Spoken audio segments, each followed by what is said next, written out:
Selamat petang, salam sejahtera. Terima kasih karena bersama dengan saya di Nazilin Unity Channel. Saudara-saudara sekalian, ini satu pendedahan yang mana amat mengejutkan kita. Dipetik daripada FMT Free Malaysia Today, Muhyiddin satu persatu dilondehkan. Apa cerita? Ikuti terus ulasan ini. Jangan lupa bantu saya tekan butang subscribe untuk mendapatkan isu-isu terkini pada channel ini. Saudara-saudara sekalian, esok adalah pengundian untuk beberapa PRK bagi Simpang Juram dan juga Parlimen Pulai. Saudara-saudara sekalian, banyak perkara yang mula dilondehkan dan banyak perkara yang mengejutkan kita semua. Hari ini semakin hampir PRK Parlimen Pulai dan Dun Simpang Jeram. Sabtu ini, besok, Muhyiddin Yassin harus semakin cemas. Kemenangan Perikatan Nasional PN dalam PRK itu terletak di bahunya. Sebarang kekalahan juga akan tertuding ke mukanya sebagai seorang pemimpin dari Johor. Tetapi seperti dilondehkan oleh seorang pemimpin Barisan Nasional BN tempatan, butir bicara Muhyiddin sebagai Presiden Bersatu dan pengerusi Perikatan Nasional menjelang PRK berkenan seakan-akan menawarkan alasan untuk jangkaan kekalahan yang menanti mereka. Dari awal lagi, Muhyiddin kata Perikatan Nasional yakin menawan Pulai. Daripada Pakatan Harapan PH yang menang dengan majoriti 33,174 undi pada PRU 15. Jika 90% Melayu keluar mengundi dan memilih gabungan itu, ini beliau sebutkan pada Majlis Pengumuman Calon PN menjelang PRK Pulai dan Simpang Jeram pada 23 Ogos lalu. Kita sudah melalui banyak pilihan raya. Kerana dalam analisis PRU yang lepas, hampir 80% pengundi Melayu. Kalaulah di Johor ini 90% pengundi keluar dan 90% pengundi Melayu menyokong Perikatan Nasional, menang kita, katanya lagi. Ketika itu mungkin ramai yang tidak sedar.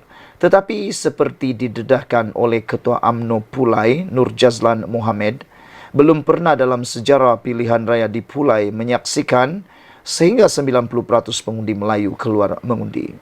Rasanya Muhyiddin pun tahu akan hakikat itu, tapi yang mungkin disiapkannya sebagai alasan jika Perikatan Nasional tewas dengan menjadikan peratus Melayu keluar mengundi yang lebih rendah daripada 90% sebagai asbab atau sebab mereka kalah.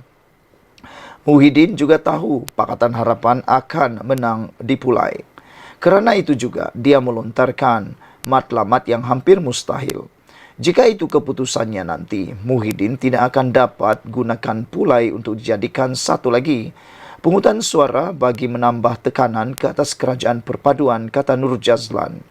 Pada PRU 15, Salahuddin Ayub menang Parlimen Pulai dengan majoriti besar 33,174 undi, manakala PRN Johor yang berlangsung pada Mac 2022, beliau juga menang kursi Dun Simpang Jeram dengan majoriti 2,399 undi.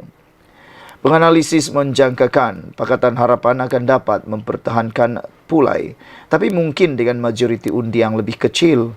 Dengan kelebihan dijangka datangnya daripada peratusan pengundi bukan Melayu yang membentuk sekitar 44% pemilih di kawasan itu. Sebaliknya, Simpang Jeram dilihat agak kritikal, kata penganalisis lagi, dan PH tidak mustahil hilang Dun itu yang berdekatan dengan Parlimen Pago yang menjadi kubu kuat Muhyiddin. Seperti kata Muhyiddin sendiri, Pulai yang lebih diidamkan PH. Kemenangan Zulkifli akan menafikan kerajaan perpaduan daripada mendapat majoriti 2/3 di Dewan Rakyat. Ini katanya penting kerana kerajaan Anwar Ibrahim didakwanya mahu meminda Perlembagaan Persekutuan bagi melakukan persempadanan semula jumlah kawasan parlimen daripada 222 ketika ini kepada 300 kerusi. Langkah itu nanti, kata Muhyiddin, akan menyaksikan kawasan di bandar yang dikuasai DAP akan bertambah-tambah, lantas merugikan orang Melayu sendiri. Atas kesedaran itu, beliau mengajak pengundi Pulai memberikan kemenangan kepada calon Perikatan Nasional agar hasrat kerajaan perpaduan itu dapat disekat, kata beliau lagi. Tapi sekali lagi Muhyiddin menyelewengkan fakta.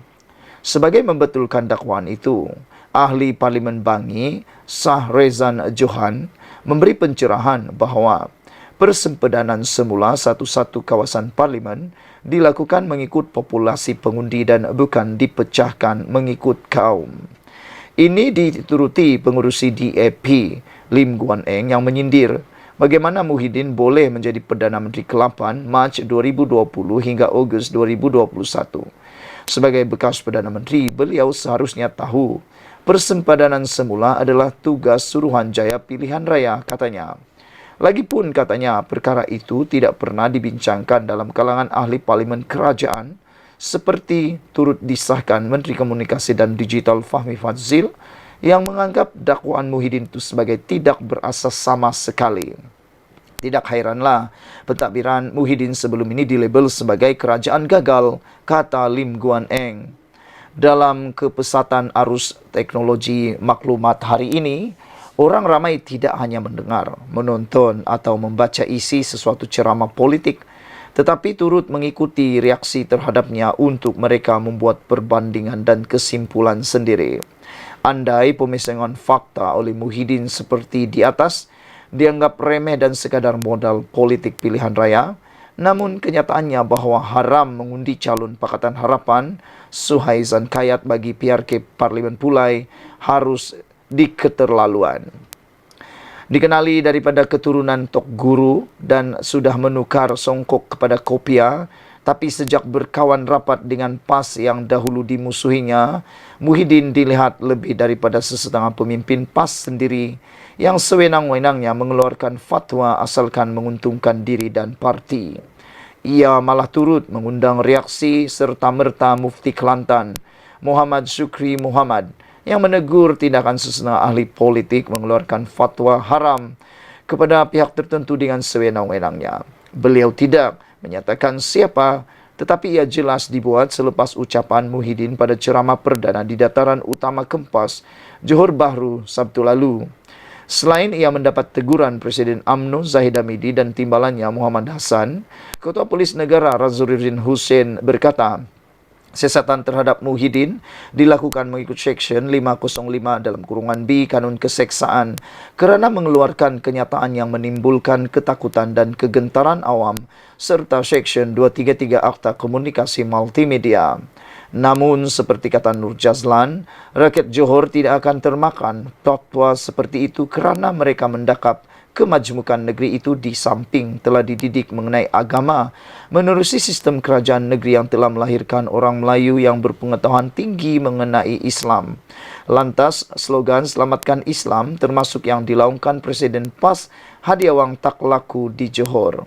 Muhyiddin yang hanya 49.4% calon bersatu menang berbanding 107 daripada 127 calon PAS atau 84.25% menang untuk beliau menumpang kejayaan besar Perikatan Nasional dalam PRN 12 Ogos lalu semakin mendepati dirinya dilondehkan. Terbaru, semasa berucap pada Majlis Ceramah Mega Perikatan Nasional di Markas PAS kawasan Bakri, lalu Muhyiddin menyifatkan Perikatan Nasional tidak dapat membentuk kerajaan selepas PRU 15 walaupun pada awalnya sudah memperoleh jumlah kerusi secukupnya bagi kemenangan sebagai kemenangan yang tertangguh. Nampaknya begitulah juga dalam waktu terdekat ini. Artikel ini adalah pandangan penulis dan tidak semestinya mewakili FMT dan admin Nazilin Unity. Sekian dulu untuk kali ini. Jangan lupa tinggalkan komen anda, tekan butang subscribe. Kita jumpa lagi. Bye-bye.